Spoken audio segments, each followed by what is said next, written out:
Hello and welcome to Her Empire Builder Show. I am your host, Tina Tower. It is so great to be here with you today. Today I'm talking about navigating self-doubt as a business owner, because I think that it doesn't really matter what stage of business that we're up to. It's going to come creeping in at different stages of life and of the journey. And what I want to impart with you in this episode is we all navigate self-doubt, but what we need to figure out is how do we show up anyway? How do we keep going? How do we fall forward? And so if you've ever spiraled into self-doubt and you've questioned everything that you're doing, welcome to being a business owner, because I do think that is part of the ride. Every time you get to your edge and want to push past into the next stage of growth, that is something that you're going to go through. And I want you to know you're not alone in that. I have been through this cycle many times. And I'm going to tell you like a couple of stories of when I've been in this massive self-doubt spiral and how I have then gotten over that. So, there's a couple of key moments. I mean, I've been in business 21 years. There's many of these. But if I think like the most recent ones since I've been running Her Empire Builder, so that's been going for 6 years now.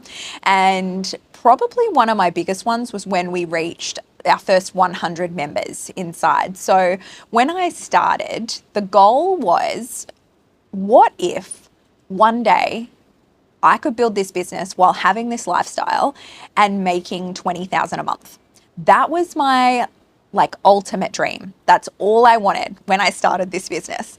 It is the only thing that I have ever done that has exceeded my expectations. On our first launch, I thought I would get 10 people. We got 32. It has grown so well organically because of the results that our members get and because it's just such a beautiful community. I mean, the people we have inside, they're just lovely. And so people stay for a long time, which is great. But when we reached our first 100 members, that was when I hit that first wall of self-doubt in going, gosh, I don't know, I feel really shaky and unsure of the future, because I had created it in a way that was very high touch point. And so I was really operating it like a very intimate mastermind, but we had 100 people now. And so I got to that point and I was like, have I done the wrong thing? Like, do I close this and start again? Like, what do I do? How am I going to move through this? And so I think one of the first keys is figuring out, like, how did you get to the part that you're at where you're like, whoa, what have I done? Like, I'm feeling that element of self-doubt. And then how do you move through it? Like, what's the solution? And sometimes the solution is quitting can be the best thing that you can do. But sometimes, most of the time, it's not. And so in my case with that, what I did was I decided to change the offer. So then going forward, the people that we had in that first 100 members, I made them Empress Circle. I decided not to add anyone to it, and I didn't add anyone to it for 3 years. I was like, I'm just going to leave that there and let those people stay on this phenomenal offer that they have and keep that going. And then I changed the offer going forward for what Her Empire Builder was going to look like in the future, so that it was more sustainable and more scalable. And the choice there was, do I do that? Or do I keep it at 100, not launch anymore, not sell it anymore, just keep it like that, which was also a very tempting thing to do. But me then was like, I want to keep growing. I want to see how big I can get this. I want to see how big an impact I can make for people. And I really want to help more people. So that was how I moved through that one. The other stage that I have been in where I nearly threw it all away was after my son had his accident. So if you've followed me for a long time, you would know this, but if you're new, welcome. It's nice to have you in our slice of the world. But my son had a really bad accident at the end of 2021. And so by that stage, we were nearly 2 years into Her Empire Builder. And it was one of the most difficult things that I have been through, where I was getting a lot of panic attacks afterwards. And I found it really hard to create the content that I needed to create with the same amount of energy and enthusiasm as what I had before. And really went into this stage of going, maybe I just stop. maybe I just disappear. Maybe this is it. Maybe we're at the end of the road. And I do know that there is different times that we get to in life. And actually what saved me was my beautiful members. At the time, like I still remember there was one masterclass. So he had his accident in early October. And so I took a month off, and I was lucky I had a really great trusty sidekick, Jara, who kept it going in that time. And then so I came back for my first masterclass in November, and I had a full panic attack before we started. And I ended up like laying on the floor and like trying to breathe and trying to work myself through it. And I've had anxiety come and go a lot in my life. And so there was like moments where, I knew how to talk myself around with it. I can often mind over matter a lot of things, but what had happened in the aftermath of that, I couldn't really mind over matter a lot of it.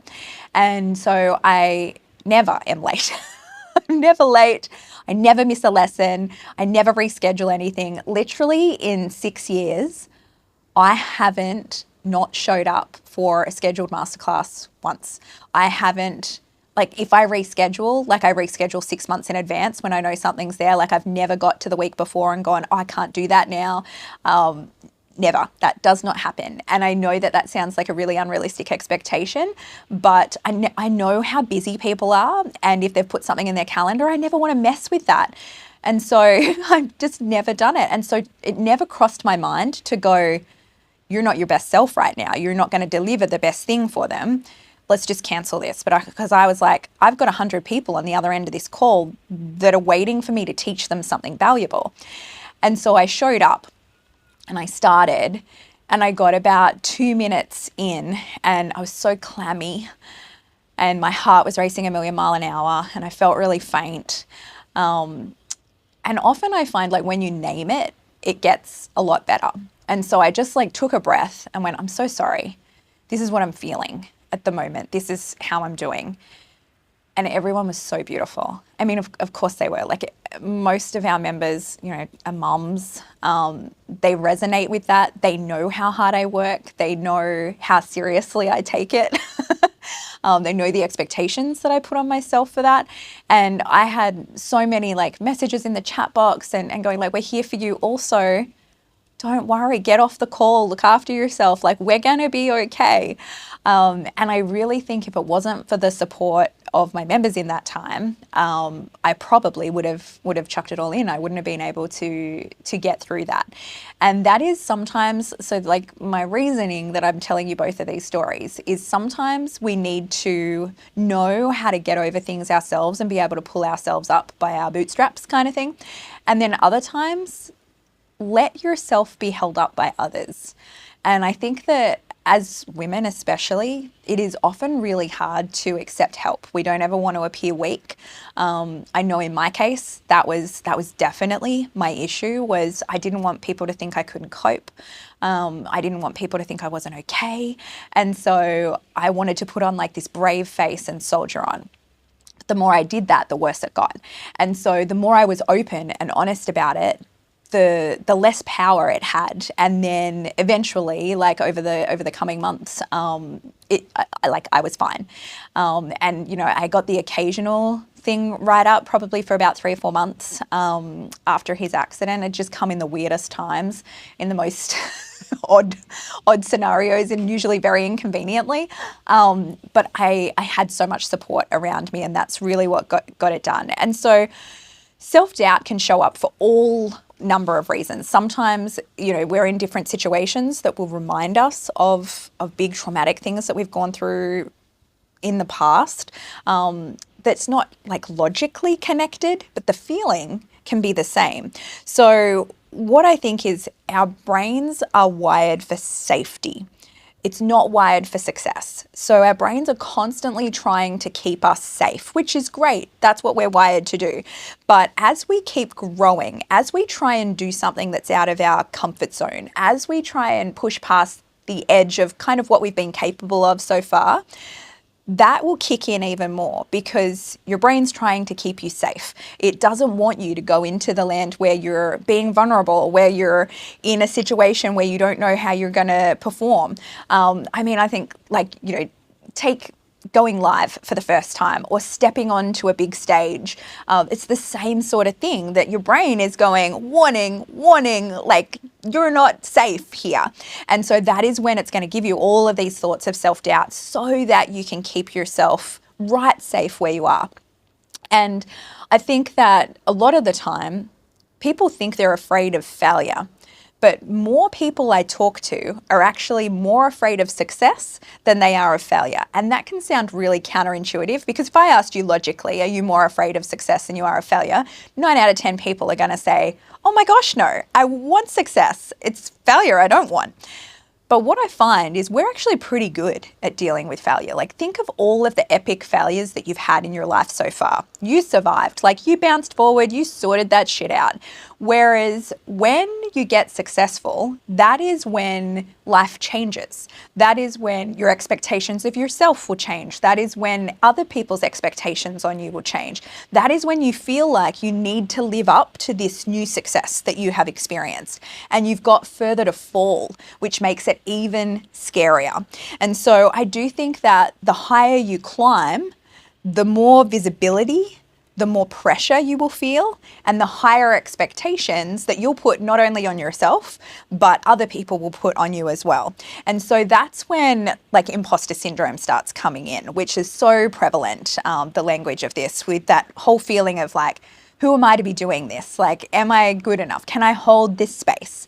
And the one thing I will tell you is you do it for long enough. I mean, I get asked in podcast interviews all the time, do you feel imposter syndrome? And I say no. And it can sound super arrogant. And this is where I also think sometimes people are afraid to tell the truth because they don't want people to think that they're super arrogant.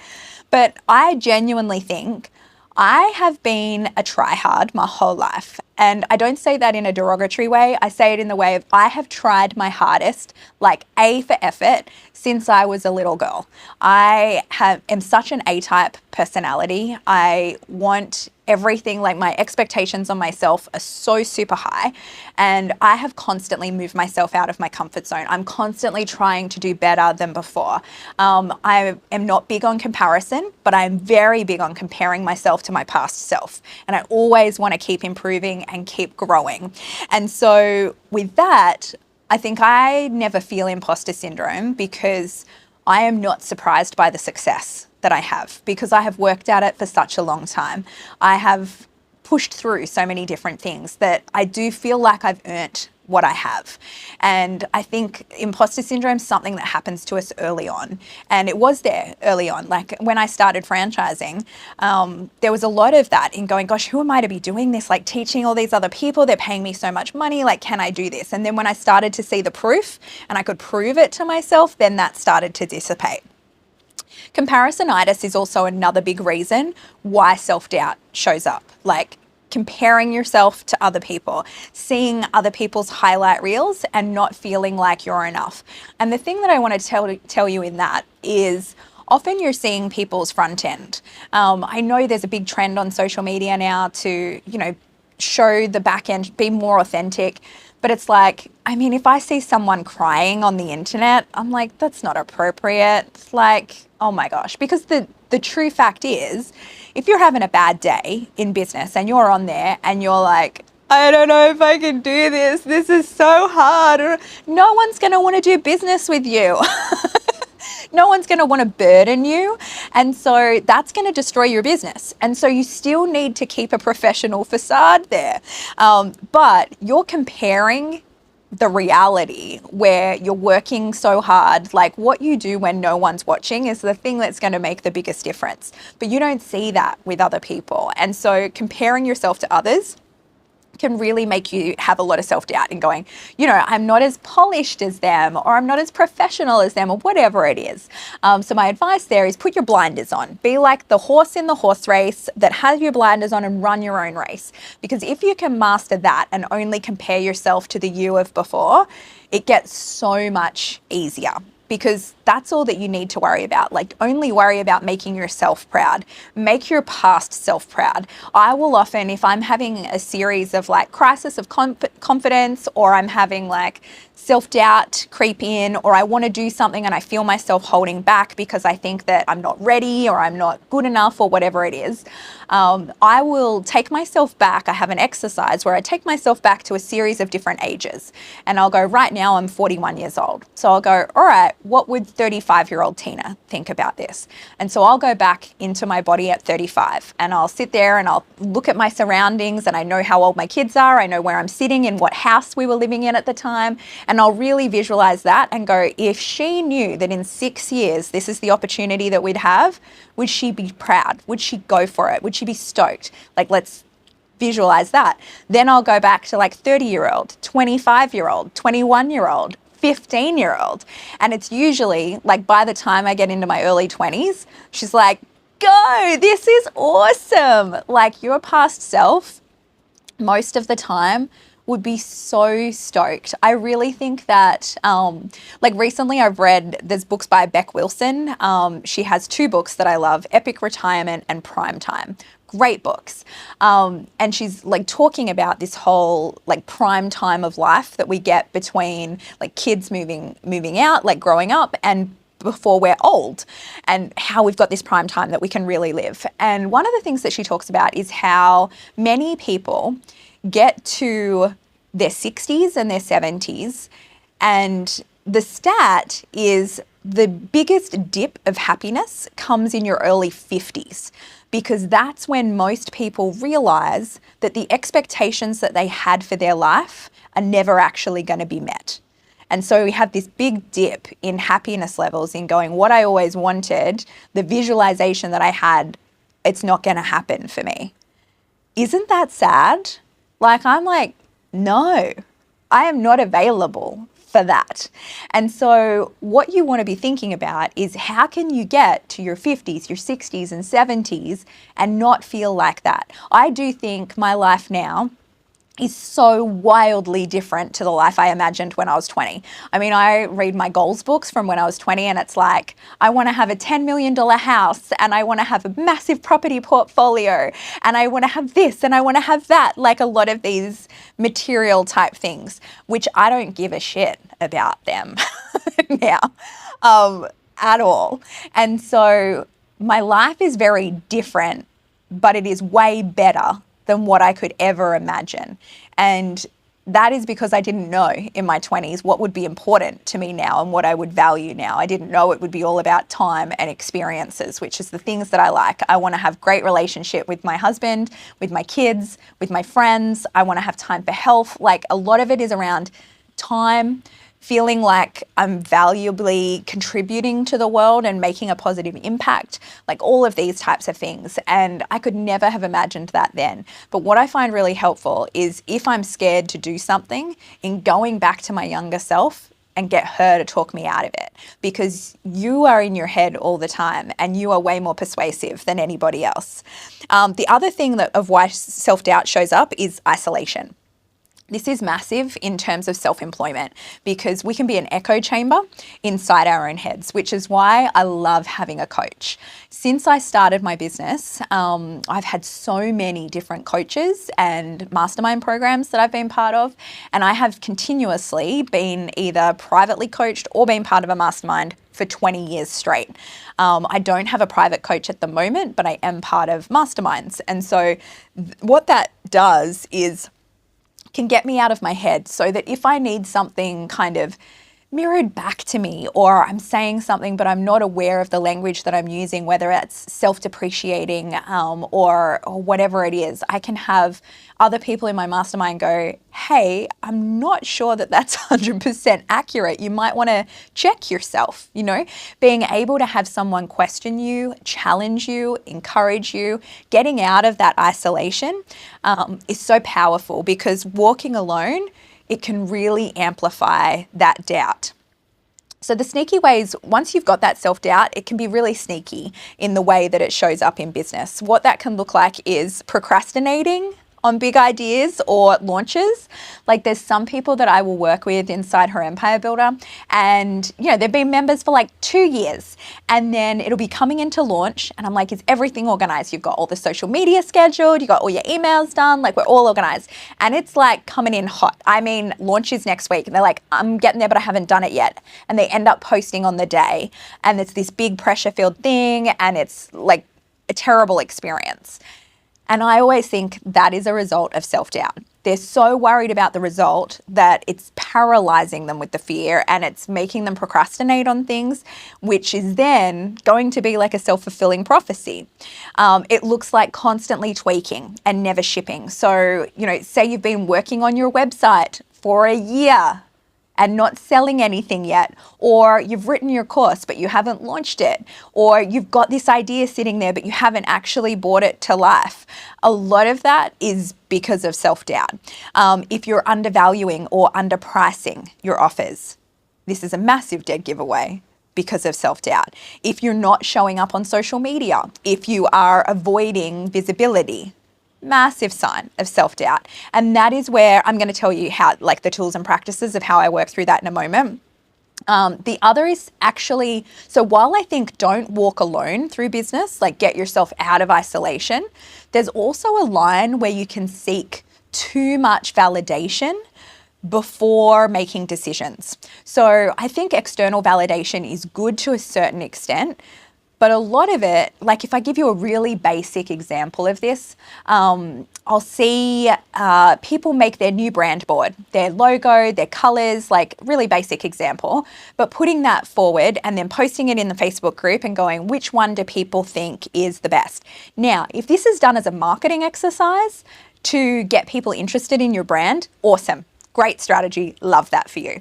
But if you genuinely are going, whatever color palette people pick, I'm going to go for that, then not so much, because you don't need the external validation. I mean, branding, you need it to be clean, you need it to be clear, you need it to be bold. But what colors you use and how you do it, that's totally down to you. That's why we have so many different beautiful brands in the world. And so getting that external validation, like, do you think I should do this or do you think I should do that? I like getting opinions. I will collect as many opinions as I possibly can on different big things that I'm going to do. But at the end of the day, it's you internally that is going to live with the decision. So don't outsource your decision making. Have it collected and have it as different perspectives. Yes, definitely. But don't outsource your decision making to someone else.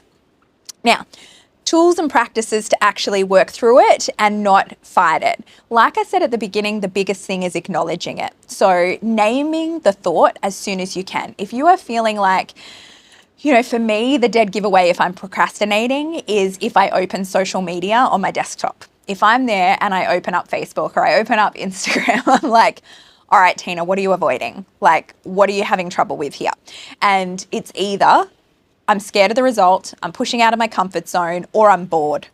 And any of those things are going to stop me from where I'm trying to go. And so I will try and acknowledge it, say it out loud straight away, and then I will brain dump all the thoughts. So if it's something big and I'm really struggling to get through, or I'm having a really big moment of self-doubt, not just like a little procrastination, but like a big self-doubt, like I used the example at the beginning of going, should I scrap this business, I will sit there and I will brain dump every single thing that I'm afraid of. So I'll go full doomsday with it and go, all right, I'm scared this is going to happen. I'm scared this person's going to hate me. I'm scared the money is going to dry up. I'm scared that I'll never be successful again. I'm scared I'll name every thought I have, whether real or not. What you're trying to do is just name those emotions and those thoughts that you're having. And then once they're all there on black and white, I can usually look at them, and I bet you can too, and go, that is not true.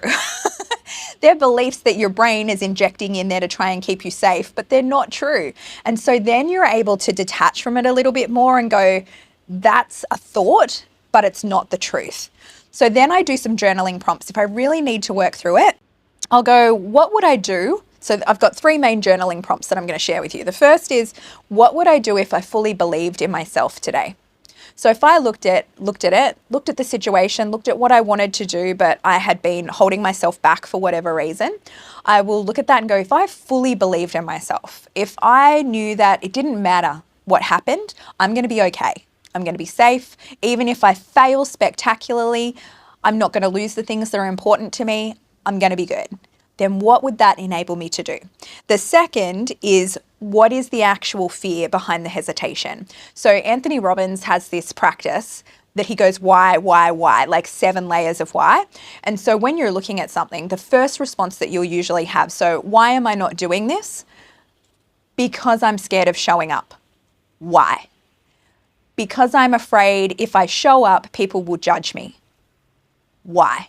And so you're going through like 7 layers of why. And it's usually by the time you get to like the 7th why that you're getting to the bottom of like that root fear that you're actually having. And it's only when you can name that root fear are you able to work through it. And if you want to be a successful entrepreneur, you need to be able to do these things in real time, because so much of being successful in business is getting yourself out of your comfort zone, is mastering your own thoughts, is being able to move yourself through, because nobody is encouraging you or helping you do it. There is no boss saying you need to do this today. You could go sit on the couch for the next week and the only ramification of that will probably be your bank balance. Like there's nobody that is making you do it. And so you really need to get best friends with your brain in how do you get yourself to help you do the things that you want to be able to do so that you can get the result that you want to be able to get.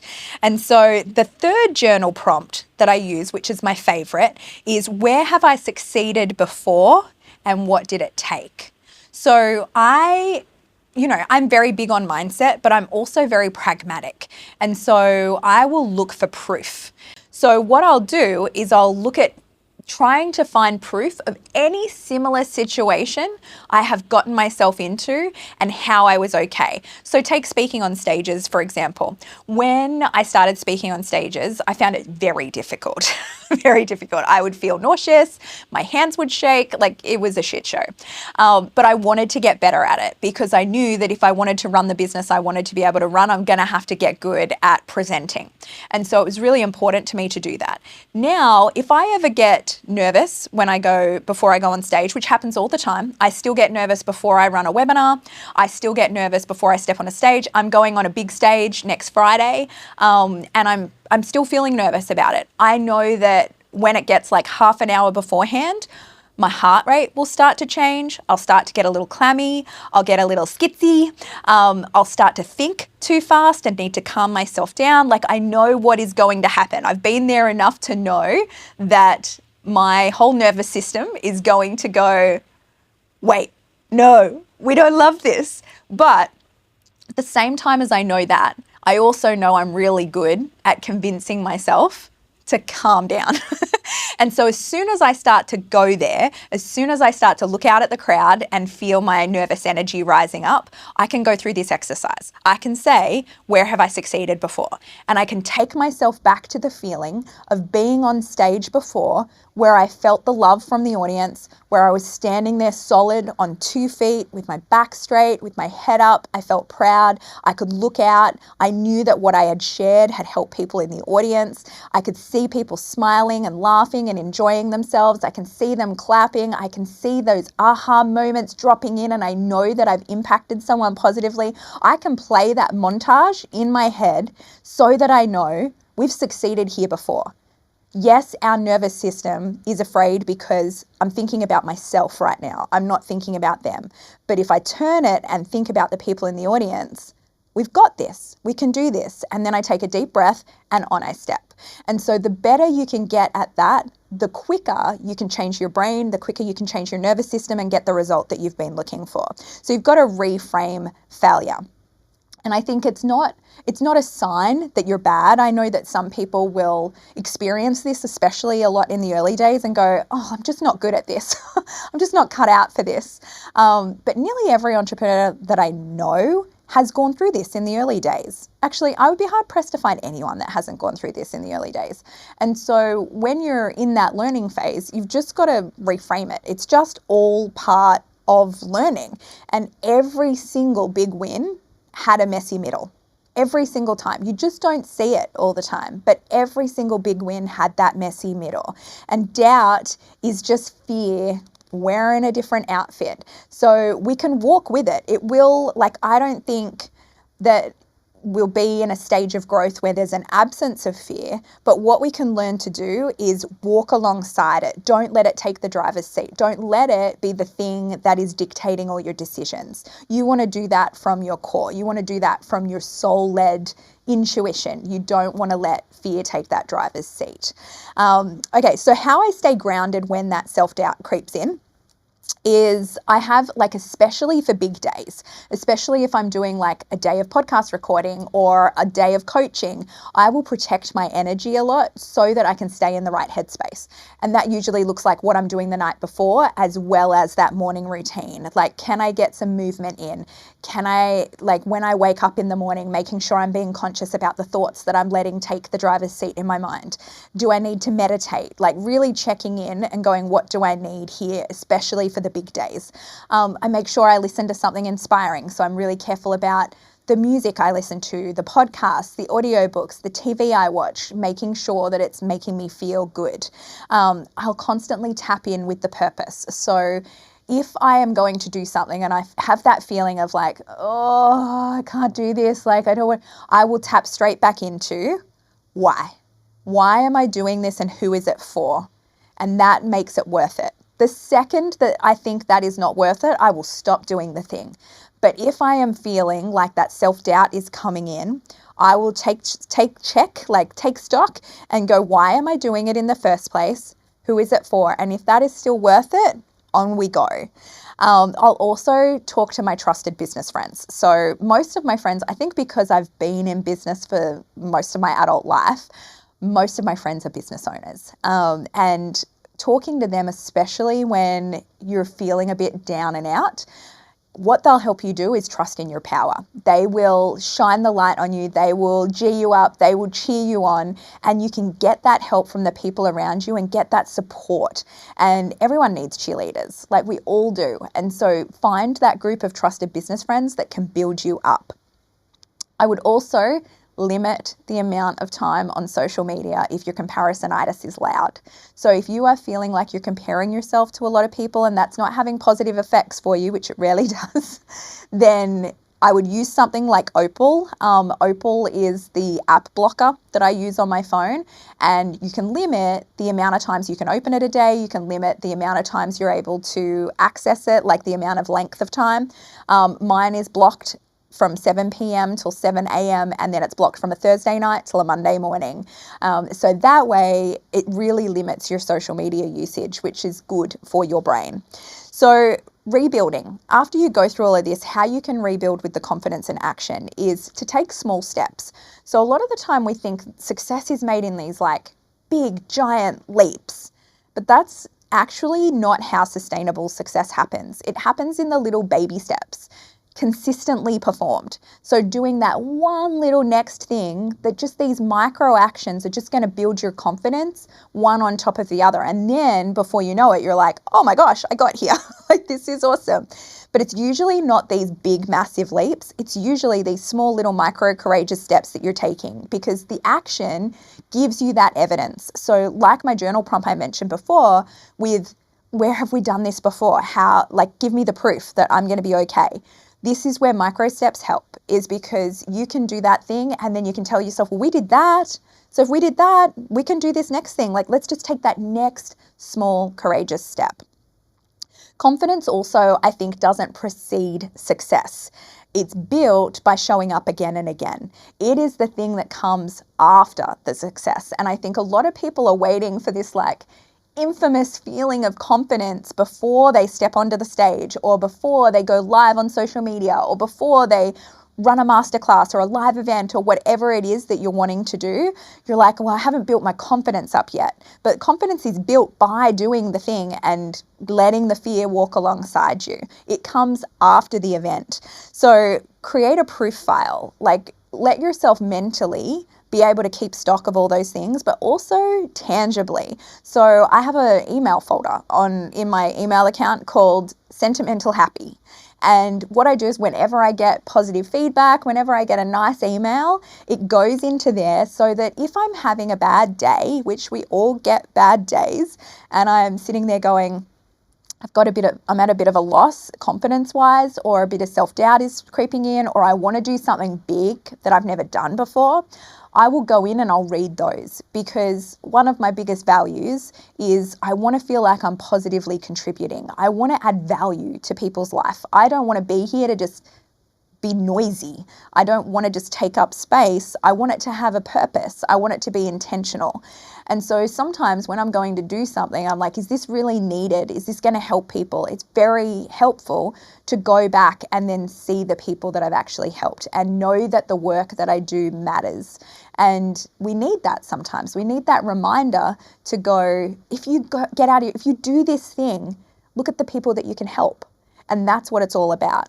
So I think create that profile and then celebrate even the tiniest milestones. Celebrate your tiniest successes, because the more that you acknowledge that, and this is an issue a lot of entrepreneurs have, is they do the thing next. They do the thing next. And look, I am a massive fan of movement. I'm a massive fan of progress. I am a big fan of momentum.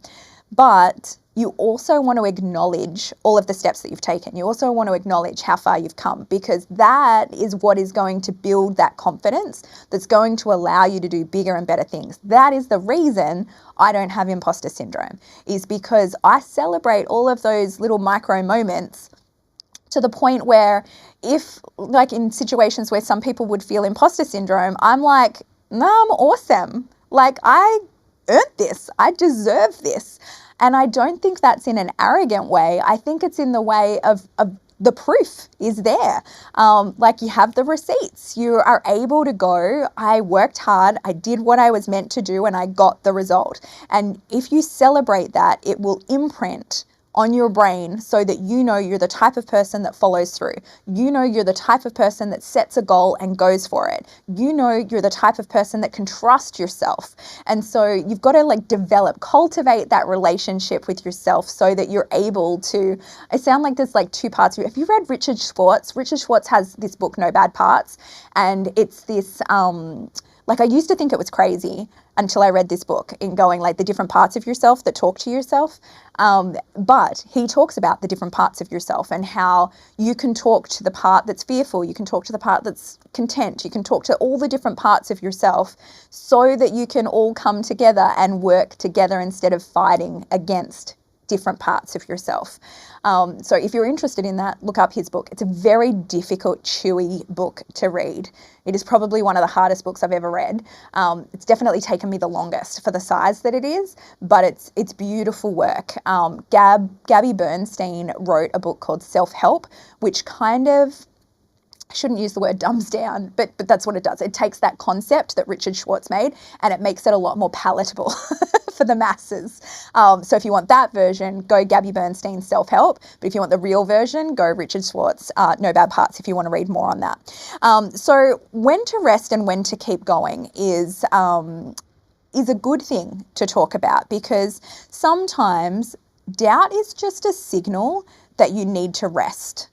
And this, I think, we're going to get to different stages of burnout as an entrepreneur. There's most of the women in my friendship circle have been in business for, 10, 20, 30 years. And so everybody has been through different stages where they've had adrenal fatigue or they've had burnout. And I don't say that to be proud. We all want to avoid it. But when you are trying to grow, when you're pushing yourself out of your comfort level, when you've got young kids, when you've got a heap of responsibility on your shoulders, that can happen. And so one of the things, if you're feeling a lot of self-doubt, I know in the past, sometimes the only thing that it's caused by is because I'm tired. I just need a rest. I've just been pushing too hard for too long.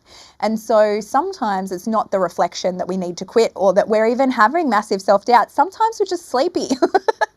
And so being able to recognize with that and check in with your energy, asking yourself, am I burnt out or am I afraid? And really being able to listen to that. And that's where journaling, I find, really helps. And learning the difference between needing a pause and when you should give up and move on. The rest is a strategy, and a lot of the clarity that you get in business often follows the quiet. Now, I want to finish with a poem that's called Don't Quit. It's one that used to be on the back of our bathroom wall when I was growing up. And so I want to read this because I think it's really pertinent to today's episode. So bear with me. When things go wrong, as they sometimes will, when the road you're trudging seems all uphill, when the funds are low and the debts are high, and you want to smile, but you have to sigh. When care is pressing you down a bit, rest if you must, but don't you quit. Life is strange with its twists and turns, as every one of us sometimes learns, and many a failure comes about when he might have won had he stuck it out. Don't give up though the pace seems slow. You may succeed with just one more blow.